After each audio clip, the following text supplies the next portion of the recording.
A new police chief walks into his precinct under cover, hoping to observe his officers without their masks on. But when a white cop spits in his face, mistaking him for a nobody, the entire room is moments away from a shocking revelation that will leave them all reeling. It was a humid Tuesday morning in August when Marcus Daniels, a newly appointed police chief, stepped out of his pickup truck in Oak Hill, a small town nestled in the foothills of Tennessee.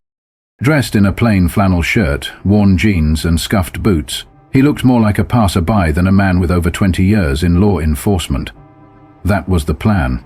Marcus believed in peeling back the layers of appearances to see what truly lay beneath.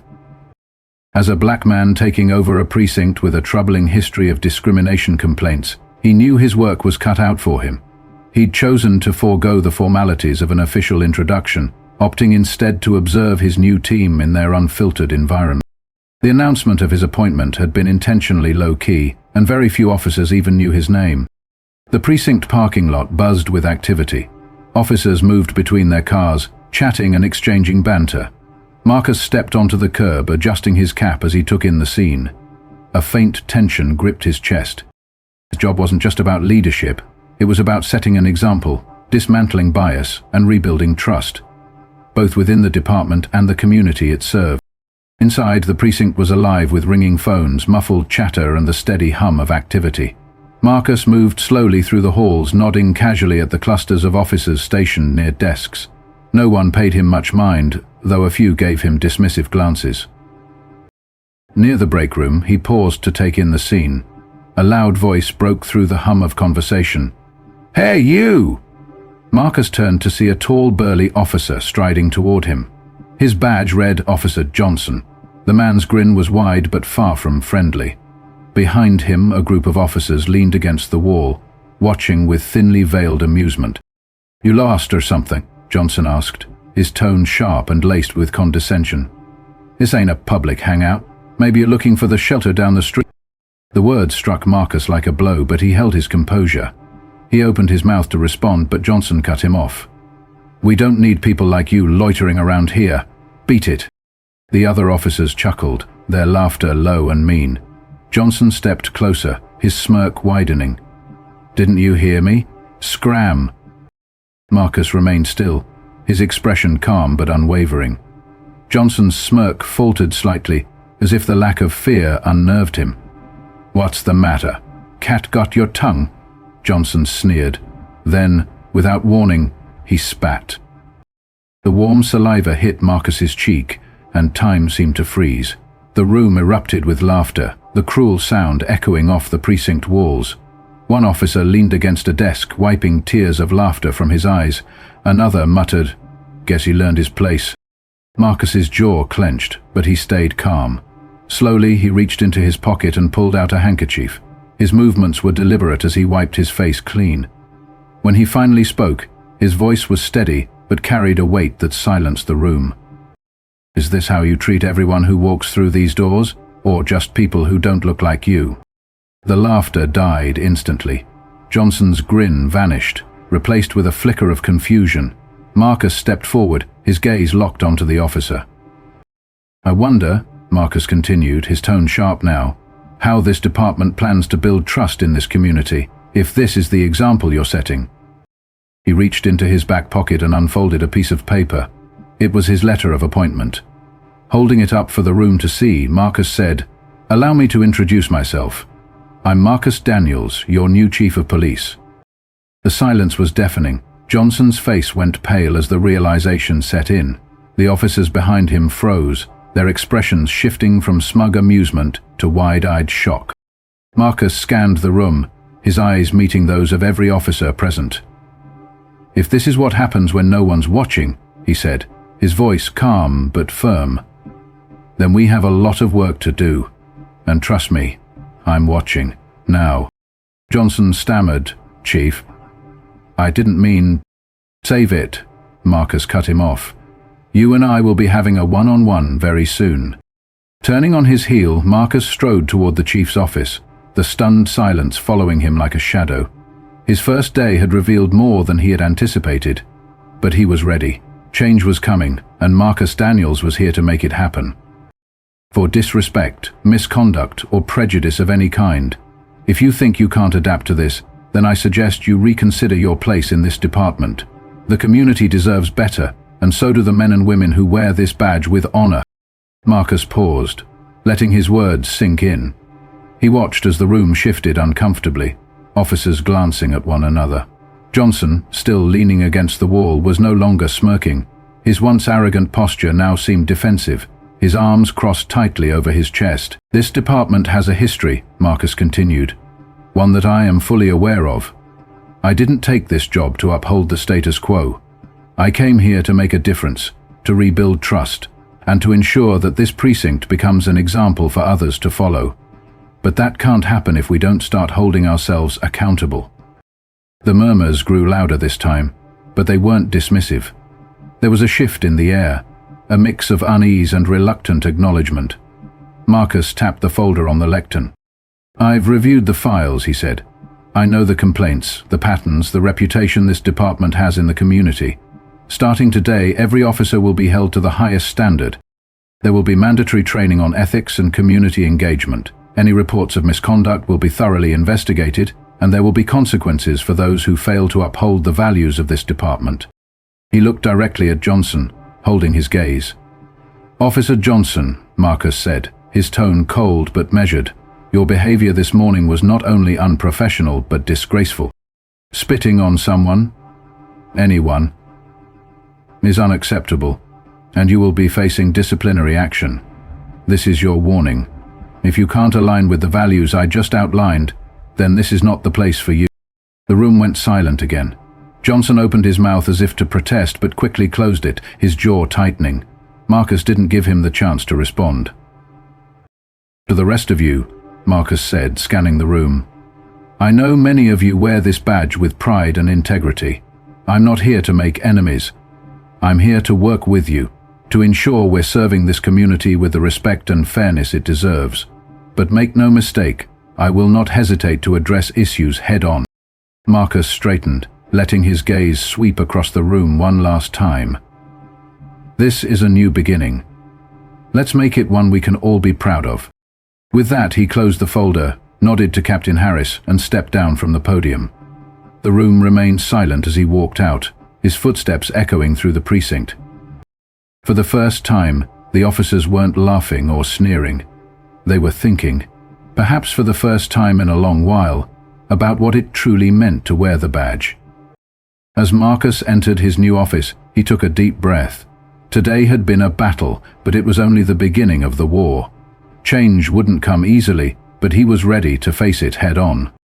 For the community, for the officers willing to do the right thing, and for himself, Marcus Daniel was determined to turn this precinct into something better, one step at a time. And leaned back in his chair, staring at the neatly organized desk in front of him. The weight of the day pressed down, but he wasn't deterred. Shaking the department wasn't enough. He needed to break its bad habits and rebuild it from the ground up. The following day, a thick file landed on Marcus's desk. It was Daniel's record, and it was far from clean. Complaints of excessive force, inappropriate language, and unprofessional conduct filled the pages. Yet nothing had resulted in significant consequences. It was a pattern Marcus had seen before, officers shielding one another under a code of silence. Marcus spent hours going through the file, making notes and highlighting patterns. Each complaint told a story of negligence, bias, and missed opportunities for accountability. When he finished, he knew exactly what needed to be done. He called Captain Harris to his office. "Captain," Marcus began, pushing the file across the desk, "I want a comprehensive audit of the department. Every officer's record, every complaint, every disciplinary action, or lack thereof. I want to know who's been turning a blind eye and who's been enabling this culture." Harris nodded, though his face betrayed a hint of unease. "That's a lot of history to dig through, Chief." "I know," Marcus replied, his tone firm but not unkind. "But if we don't start now, nothing will change, and I didn't come here to perpetuate the same problems." Later that week, Marcus held a second meeting with the department. This time the room felt different. The air was heavier, the officers more subdued. Even Johnson, reinstated pending the investigation, sat quietly, his usual bravado absent. "I've reviewed many of your records," Marcus began, his voice steady. "Some of you have exemplary histories, and for that I thank you. Others have a lot to answer for." He paused, letting the weight of his words settle. "We're implementing mandatory training sessions focused on ethics, de-escalation, and cultural awareness. Attendance is not optional. And for those who think they can coast by, consider this your warning. Accountability will be at the forefront of everything we do moving forward." Marcus then opened the floor to questions. At first, there was silence, but eventually a younger officer named Ramirez raised his hand. "Chief?" Ramirez began hesitantly. "Some of us want to do better. We just don't know where to start." Marcus nodded, appreciating the candor. "That's all I ask, that you're willing to try. Change doesn't come easy, but it starts with a choice. You've made yours by speaking up. Now, let's make sure others follow." As the meeting ended, Marcus noticed a shift in the atmosphere. Some officers still bristled at the changes, but others seemed to stand a little taller, inspired by the possibility of a better department. Over the next few months, the precinct underwent a transformation. Complaints were taken seriously, officers were held accountable, and the community began to notice. Trust, once fractured, was slowly being rebuilt. Marcus didn't expect perfection, but he demanded progress, and step by step, the Department of Blue Ridge began to reflect the values it was meant to uphold. As Marcus walked through the precinct one evening, he caught sight of Johnson.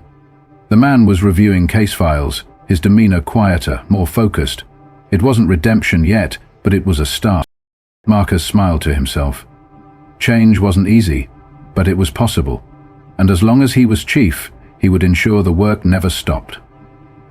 Allowing himself a moment to reflect on how far the precinct had come. The transformation wasn't just about policies or training, it was about a shift in mindset, one that rippled through the department and into the community.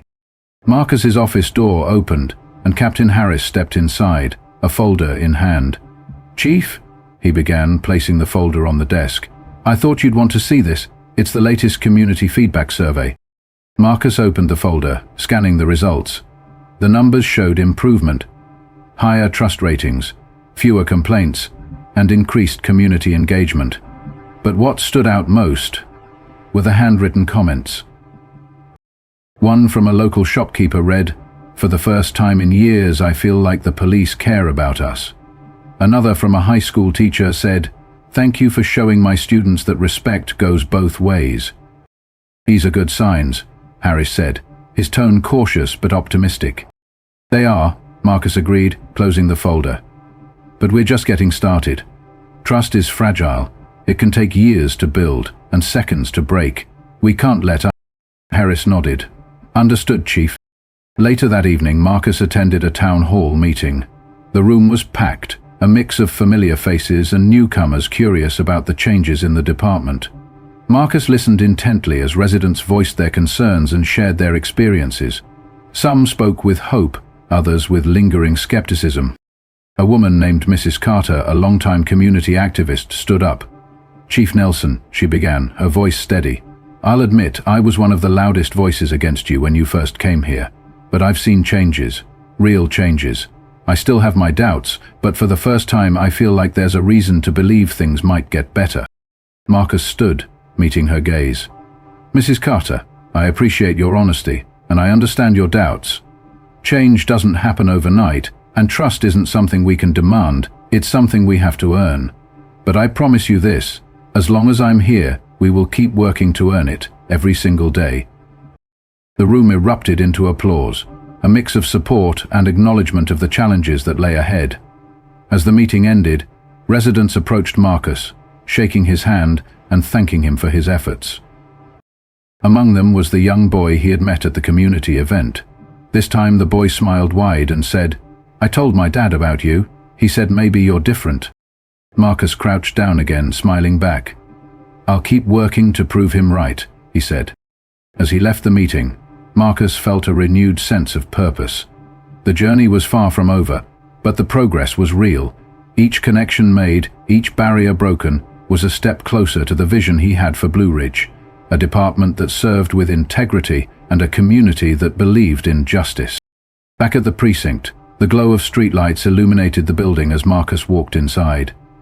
Officers greeted him as they finished their shifts, their camaraderie a stark contrast to the division he had first encountered. The road ahead was long, but for Marcus the fight was worth it. Change wasn't just possible, it was happening, and he would see it through, one step at a time. The story of Chief Marcus Daniels offers a profound lesson about leadership, accountability, and the power of persistence in creating meaningful change. In your current life, whether you're leading a team, working on personal growth, or striving to make a difference in your community, the principles from this story apply.